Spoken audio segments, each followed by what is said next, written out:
ปกติแล้วนะครับวัดที่เพิ่นเป็นสำนักเรียนส่วนมากก็จะอยู่ในตัวจังหวัดหรือในอำเภอใหญ่ๆนะครับเพิ่นก็จะมีทั้งพระลูกวัดแล้วก็พระเนียนที่ไปจำวัดอยู่ในวัดรอบนอกแล้วก็เขามาเรียนในสำนักของเพิ่นนะครับแต่ว่าในสำนักเรียนของผมที่วัดบ้านหนองบัวคือจะเป็นวัดที่อยู่ในเรียกว่าวัดบ้านนอกนะครับก็จะมีทั้ง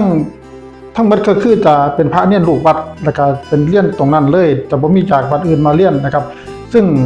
รวมๆกันแล้วก็100 กว่านะครับแบ่งเป็นพระ30เน้น70นะครับซึ่งการคนที่มาอยู่ร่วมกันหลายๆเนี่ยมันก็ต้องมีกฎกติกานะครับซึ่งคนที่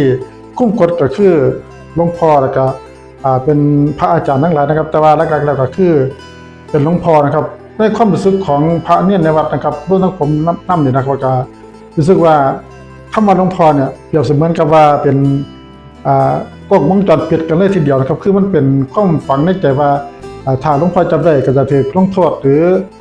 ถูกตอนนี้นะครับทุกคนก็รู้สึกว่ามีความเกรงกลัวแล้วก็มีความยำเกรงในบารมีของหลวงพ่อเป็นอย่างหลายเลยนะครับ